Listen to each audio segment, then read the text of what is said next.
TSI के इस मंच पे मैं प्रीति कुमारी आपका स्वागत करती हूँ। जूही जी, आपको बीपीएससी 64 में प्रखंड पंचायत राज पदाधिकारी का पद पाने के लिए बहुत जी धन्यवाद। मैं आपसे आपके संक्षिप्त परिचय की आग्रह करती हूँ। पहले आप अपना संक्षिप्त परिचय दें। जी मेरा नाम जूही कुमारी है। मैंने स्कूलिंग केंद्रीय विद्यालय से पास की है। उसके बाद कॉलेज के लिए मैंने एमआईटी मुजफ्फरपुर से इलेक्ट्रिकल इंजीनियरिंग में ग्रेजुएशन किया है और फिलहाल मैं अभी जूनियर इंजीनियर के पद पे कार्यरत हूँ बिजली बोर्ड में। जी, सिविल सेवा की तैयारी का विचार आपके मन में कब से आया?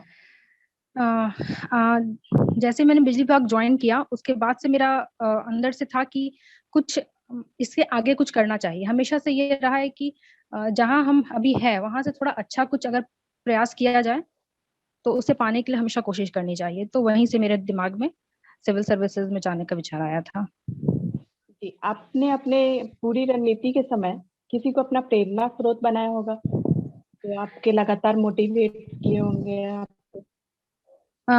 जी मुझे हमेशा से मेरे हस्बैंड ने बहुत ज्यादा मोटिवेट किया है किसी भी काम को करने के लिए। और थ्रू आउट 3 साल जैसे इसमें हो गए पूरे, तो उन्होंने तीनों साल कभी भी किसी भी तरीके का ऑब्स्टेकल किसी तरीके के वो आने नहीं दिया। तो ये सब बहुत मोटिवेशनल था और घर परिवार से बहुत सपोर्ट मिला। ये सारा एक बहुत अच्छे से मोटिवेट हुआ। शादीशुदा होने के बावजूद भी आपको किसी भी तरीके की कठिनाई नहीं हुई तैयारी करने में? जी नहीं, मैंने बताया जैसे कि मेरे घर में बहुत ज्यादा मोटिवेशन था। मेरी मदर इन लॉ, मेरे पापा, मेरे हस्बैंड, मेरी बहन और सब लोग बहुत ज्यादा मोटिवेशनल थे इसको चीज को लेके कि नहीं आपको आप अगर करना है तो ये फिर इसके लिए लग जाओ। तो फिर आपने अपनी तैयारी कब से प्रारंभ की? जी मैंने स्टार्टिंग मई 2018 से स्टार्ट की थी। जी, आप अभ्यर्थियों को क्या बताना चाहेंगे कि उन्हें अपनी तैयारी को कब से प्रारंभ करना चाहिए? जी वो तो हर एक स्टूडेंट के लिए अलग अलग हो सकता है। कोई हो सकता है ग्रेजुएशन के बाद ही स्टार्ट कर दे, या जब से जिसको लगे कि नहीं मुझे इस चीज में फील्ड में जाना चाहिए तो वो उस समय से स्टार्ट कर सकता है तैयारी। जी, आपने अपनी पीटी के लिए क्या रणनीति अपनाई थी? पीटी के लिए मैंने सबसे ज्यादा जो है वो करंट अफेयर्स पे बहुत ज्यादा फोकस किया था, क्योंकि स्टार्टिंग में मुझे लगता था कि करंट अफेयर्स बहुत मेरा वीक है। तो उसके लिए मैंने डेली बेसिस पे करंट अफेयर्स पढ़ना शुरू किया। उसके बाद मैंने उसे लिखा अपनी डायरी में। उसके बाद मैं उसको हर रोज रिवाइज करती थी। ऐसा नहीं है कि एक दिन छोड़ दी एक दिन कर रही हूँ, ये नहीं, ये एक रूटीन के तहत हर दिन करंट अफेयर्स को मैंने रेगुलर पढ़ाई की है और उसको रेगुलर लिखा है इवन। उसके बाद जाके जो भी 6 महीने का नोट्स बनता है या 7 महीने 8 महीने, उसको रेगुलर वे पे रिवाइज करना है। चाहे आप पर वीक रिवाइज कीजिए या हर 2 दिन 3 दिन के बाद रिवाइज कीजिए। तो ये सब बहुत ज्यादा इम्पोर्टेंट है पीटी के लिए। जी, पीटी के किस खंड में आपको ज्यादा चैलेंज का सामना करना पड़ा? वही करंट अफेयर्स ही था मेरे लिए चैलेंजिंग, क्योंकि मेरा वो थोड़ा वीक था तो मैंने उसी पे सबसे ज्यादा फोकस किया था।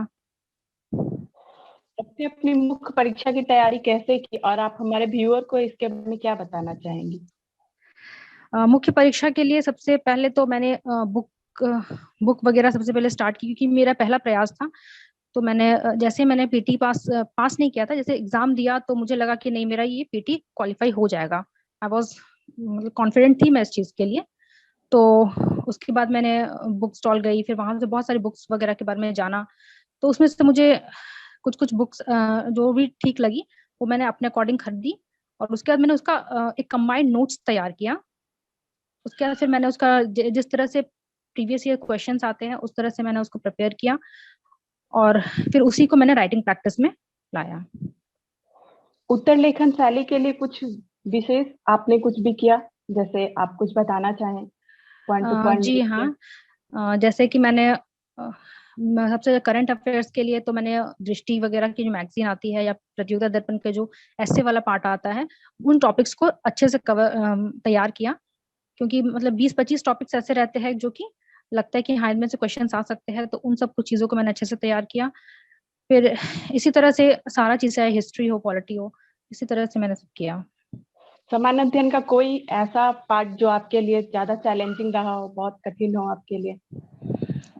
सामान्य अध्ययन के लिए करंट अफेयर्स ही वगैरह था। बाकी हिस्ट्री वगैरह तो वही रिपीटेड क्वेश्चंस आते थे। तो सबसे ज्यादा करंट अफेयर्स ही चैलेंजिंग रहता है, क्योंकि वो हर समय डायनामिक रहता है, तो वो हम हमेशा उसको पढ़ना और हमेशा उसको अलग से तैयार करना पड़ता है। तो बाकी सब तो करंट अफेयर कहाँ जी। से कंप्लीट करना चाहिए? करंट अफेयर्स के लिए मुझे लगता है दृष्टि मैगजीन और प्रतियोगिता दर्पण के जो ऐसे वाला जो पार्ट आता है वो बहुत इंपॉर्टेंट है, वो टॉपिक्स। तो क्या इसका नोट्स बनाना चाहिए या बुक से पढ़ना चाहिए? जी नहीं, बुक से तो पढ़ना ही चाहिए, साथ में अगर आप जैसे 2-3 बुक से अगर पढ़ रहे हैं तो उनका एक अपना नोट्स होना बहुत जरूरी है, क्योंकि जो बुक से हम पढ़ते हैं वो जरूरी नहीं है कि हम उसको पूरा लिख पाए या याद कर पाए। अगर हाँ उससे अगर थोड़ा थोड़ा कांटेक्ट अलग अलग बुक से ले तो हमारे एक अच्छा बढ़िया नोट्स तैयार हो सकता है। आपका क्या मानना है, आपने अपने आंसर राइटिंग में पॉइंट टू पॉइंट लिखा या फिर पैराग्राफ में लिखा? कैसे लिखना चाहिए नहीं, स्टूडेंट? मैंने पैराग्राफ में नहीं लिखा था, कहीं कहीं पे पैराग्राफ तो जरूरत होती है, लेकिन अधिकतर मैंने कोशिश की पॉइंट टू पॉइंट लिखने का। फ्लो डायग्राम बनाओ, और कहीं अगर हो तो मैपिंग करना, फ्लो चार्ट बनाओ, इस तरह से करना चाहिए। जी। हर जगह से प्रिपरेशन के बाद जब स्टूडेंट एग्जाम हॉल में जाते हैं तो वो काफी घबराए हुए होते हैं, तो आप उन्हें जी। क्या राय देंगी कि वो परीक्षा हॉल में जाके अंदर की रणनीति को किस तरीके से उनमें करके रखें? हाँ जी, इसके लिए सबसे इम्पोर्टेंट है कि आप घर पे पहले राइटिंग प्रैक्टिस करके, जैसे 3 घंटा में वहां पे लिखना है तो यह ये चीज हम कम से कम 1 महीना 2 महीना किस चीज को प्रैक्टिस करते रहे घर पे, और उसके बाद जब हम हॉल में जाए तो उसी चीज को हम टाइम मैनेजमेंट के साथ करें, क्योंकि हर 20 से 25 मिनट में एक क्वेश्चन आपको वहां पे कंप्लीट कर लेना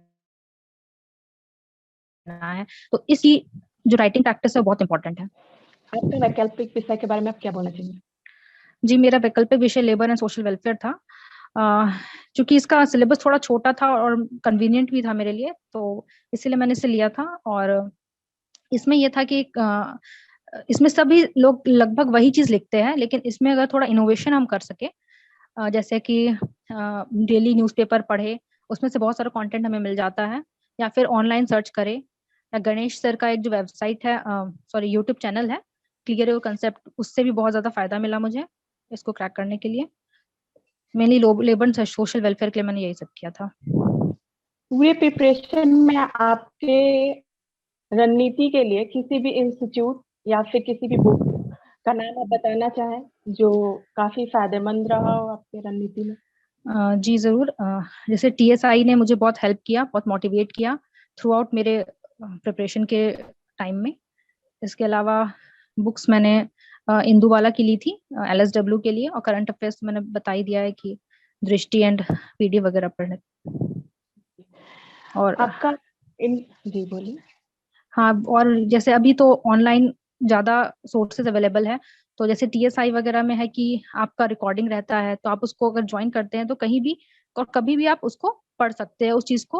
अगर आपका मान लीजिए क्लास छूट भी गया किसी दिन, तो उस चीज को हम थ्रू रिकॉर्डिंग के हम देख सकते हैं अपने घर पे बैठ के, तो ये सब भी है एक प्लस पॉइंट।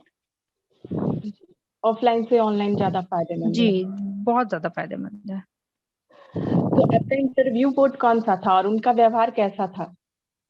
जी, भगत सर का इंटरव्यू बोर्ड था मेरा। और स्टार्टिंग में तो 2-3 मतलब सेकंड के लिए तो लगता है थोड़ा सा, लेकिन उसके बाद बहुत ज्यादा फ्रेंडली था, कोई सब हंस भी रहे थे वहां पे, और अ, ऐसा कुछ नहीं था कि, नॉर्मल था एकदम। जी। आप कुछ वैसे इंटरव्यू के क्वेश्चन शेयर करना चाहें जो आपसे पूछा गया हो? जी हाँ, सबसे स्पेसिफिक पूछा जाता है। तो जैसे मेरे बैकग्राउंड से पूछा गया था कि पावर सेक्टर के कुछ कुछ क्वेश्चंस थे, जैसे कि पावर फैक्टर कितना होता है, पावर फैक्टर को कैसे इम्प्रूव कर सकते हैं, बिहार में कौन कौन से पावर प्लांट है। उसके अलावा करंट अफेयर से पूछा गया था, उस टाइम उत्तराखंड में जो ग्लेशियर टूटा था वो न्यूज था, उससे रिलेटेड क्वेश्चंस पूछा गया था। फिर पूछा गया था कि बिहार के कोई 2 वर्ल्ड फेमस लोगों का नाम बताइए, और कुछ 2-3 एनालिटिक क्वेश्चन भी थे। तो यही सब इस तरह के क्वेश्चंस पूछे जाते हैं नॉर्मल, जी। वो पर्सन आप स्पेसिफिक होते हैं। जी। जी। आप अपने जीवन में यहीं रहना चाहेंगे बीपीएससी के पोस्ट पे कार्यरत या फिर आगे भी आपका कोई प्लान है? जी, मैं फिर से तैयारी करना चाहूंगी एक बार, या 1-2 बार जब भी हो, क्योंकि मुझे लगता है कि मैं और अपना रैंक इम्प्रूव कर सकती हूँ इसके थ्रू, जैसा कि और अच्छे पोस्ट पे जा सकती हूँ। 66 बीपीएससी भी होने वाला, तो क्या आप उसमें मेंस दे रही हैं? जी नहीं, मैंने उस टाइम मेरा थोड़ा प्रॉब्लम था, मेरी डिलीवरी हो रही थी, तो इसलिए मैं नहीं दे पाई थी उसका PT एग्जाम।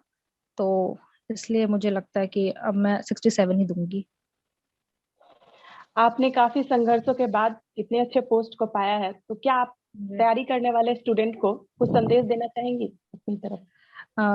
जी जरूर, मैं देना चाहूंगी कि ये जो एक बीपीएससी की तैयारी का जो दौर होता है, ये थोड़ा एक लंबा प्रोसेस होता है, तो इसमें थोड़ा पेशेंस रखना बहुत जरूरी है।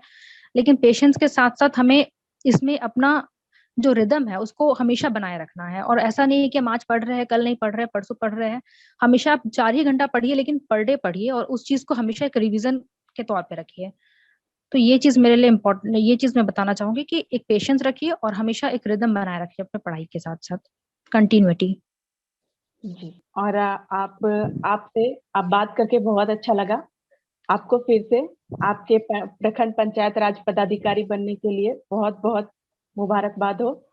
और जी आप धन्यवाद। अपने जीवन में अच्छा करें, महिलाओं का नाम रोशन करें, हमारे बिहार का नाम रोशन करें।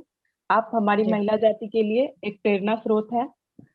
जी आपसे बात धन्यवाद। करके बहुत अच्छा लगा। धन्यवाद। जी थैंक यू।